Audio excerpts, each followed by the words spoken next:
त्रिवेज मीडियाच्या प्रेक्षकांचं पुन्हा एकदा स्वागत. मित्र हो, स्थानिक स्वराज्य संस्थांच्या निवडणुका महाराष्ट्रामध्ये गेली 3-4 वर्ष रखडत आहेत. खास करून ओबीसी आरक्षणाच्या निमित्तानं यावर जी याचिका सर्वोच्च न्यायालयात अजूनही विचाराधीन आहे, त्या याचिकेच्या अनुषंगानं निवडणुकांना उशीर लागतो आहे असं सांगितलं जात आहे गेल्या काही दिवसापासून.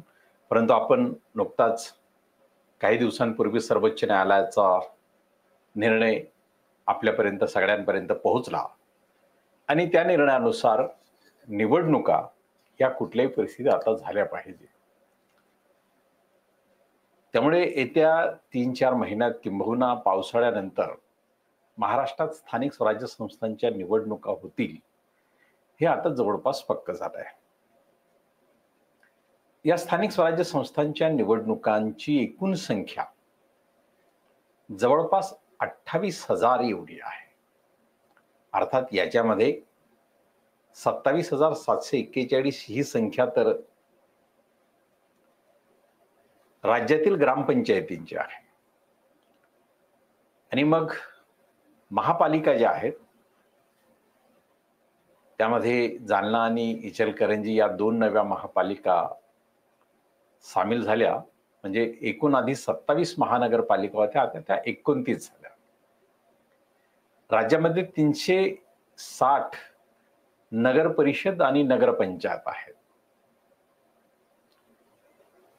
त्यानंतर पंचायत समिती या राज्यामध्ये 351 आहे. जिथे तालुका असेल तिथे पंचायत समिती आहे. याचा अर्थ राज्यामध्ये 351 तालुके आहेत आणि जिल्हा परिषदांची संख्या ही 34 आहे. म्हणजे मुंबईतले 2 जिल्हे जर वगळले, म्हणजे राज्यामध्ये एकूण 36 जिल्हे आहेत, त्यातील 2 जिल्हे मुंबईतले जर वगळले तर 34 जिल्हे उरतात आणि 34ही जिल्हा परिषदांच्या निवडणुका या होतात, काही व्हायच्या आहेत. तर अशी एकूण 28,000 पेक्षा ही संख्या अधिक होती आणि या स्थानिक स्वराज्य संस्थांच्या निवडणुका, त्यात ग्रामपंचायतींच्या निवडणुका या तर अतिशय चुरशीच्या असतात. आपल्याला माहिती आहे की ग्रामपंचायत पातळीवर आता पक्षीय चिन्ह घेऊन किंवा पक्षाच्या वतीनं कोणीही निवडणुका लढू शकत नाही. कारण ग्रामीण समाजामध्ये लोकशाही मुरत असतानाच पक्षी अभिनिवेश त्या गाव पातळीवर गावामध्ये अशांतता निर्माण करणारा ठरला होता आणि मग त्यानंतर ग्रामपंचायत निवडणुकांमधला पक्षी कारोबार हा आटोपता घेतला आणि आता ग्रामपंचायतमध्ये पॅनल वाईज निवडणुका होतात. अर्थात त्या स्थानिक ठिकाणी ते पॅनल नेमकं कोणत्या पक्षाचं आहे हे निश्चितपणे चर्चेमध्ये असतं.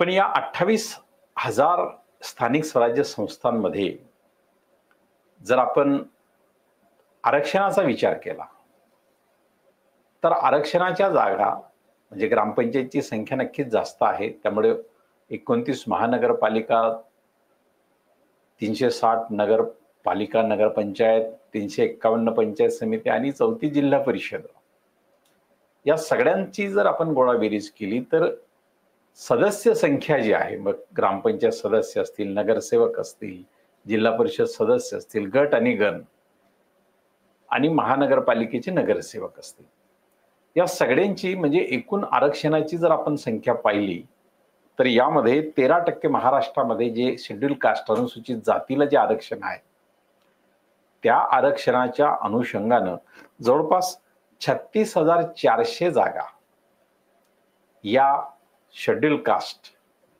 या कॅटेगरीसाठी आहेत.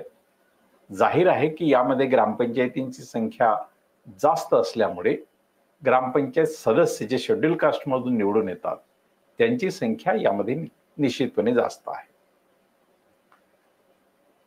आदिवासींचं जर प्रमाण पाहिलं आपण तर ते जवळपास 19,600 एवढी त्यांची सदस्य संख्या. मग ही सदस्य संख्या ग्रामपंचायत, जिल्हा परिषद, पंचायत समिती, नगर परिषद, नगरपंचायत आणि महानगरपालिका या सगळ्यांमध्ये मिळून ती आहे.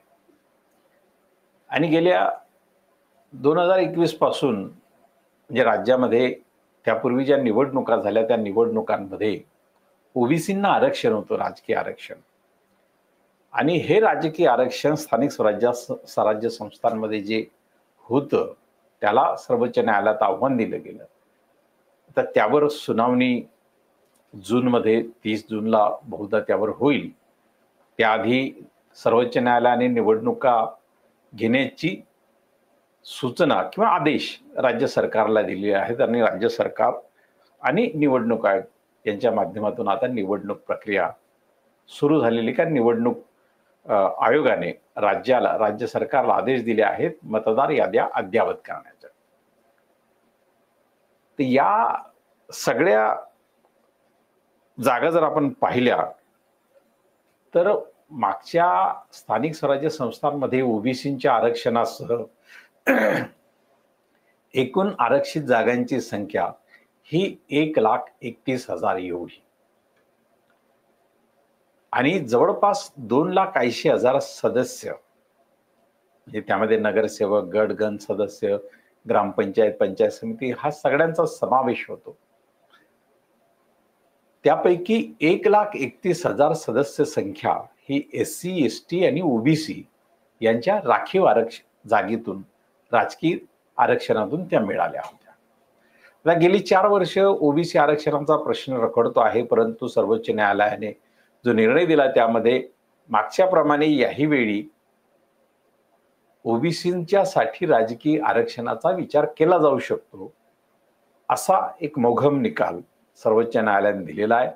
परंतु त्यापूर्वी न्यायालयात ज्या याचिका दाखल झाल्या त्या आधारे न्यायालयाने ट्रिपल टेस्ट हे बंधनकारक केलं होतं.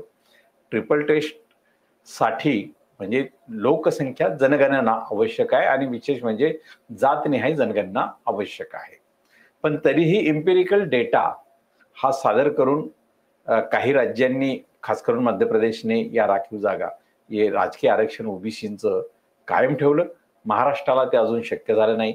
महाविकास आघाडी, महायुती यांच्या संघर्षामध्ये ते अजूनही स्थिर झालेलं नाही. त्यामुळे याही स्थानिक स्वराज्य संस्थांच्या निवडणुकांमध्ये महाराष्ट्रात राजकीय आरक्षण ओबीसींना मिळतं की नाही ही टांगती तलवार आहे. परंतु बघूया की येत्या 30 जून रोजी यावर सर्वोच्च न्यायालय काय म्हणतं.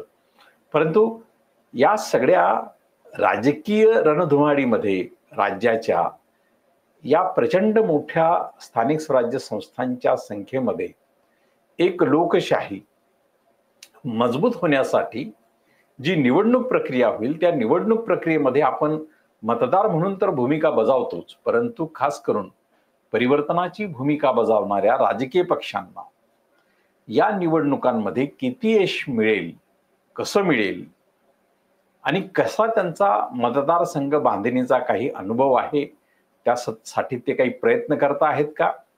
आणि ही राजकीय पक्षांची जी बांधणी आहे गण गट आणि वार्डनिहाय ही बांधणी करताना राजकीय पक्ष नेमक्या काय योजना राबवतात, काय नियोजन करतात. त्या पक्षांच्या बरोबरीने फुले आंबेडकरवादी राजकीय पक्ष ती आपली गट गण आणि वार्डनिहाय बांधणी करतात का. त्यांच्या राजकीय अपयशाची नेमकी कारणं काय आहेत आणि राजकीय भूमिका निवडणुकीमध्ये ते कशी बजावतील.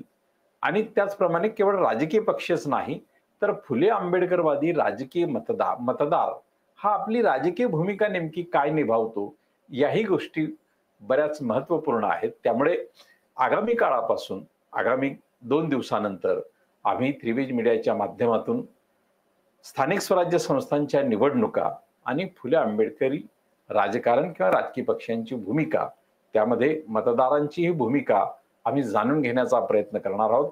त्यावर तज्ञांच्या चर्चाही आम्ही घडवणार आहोत. तर या आमच्या येणाऱ्या मालिकेला आपण निश्चितपणे प्रेक्षक म्हणून प्रतिसाद द्याल ही अपेक्षा आपल्याकडून आम्ही व्यक्त करतो आणि आजचा हा व्हिडिओ इथेच थांबवतो. धन्यवाद.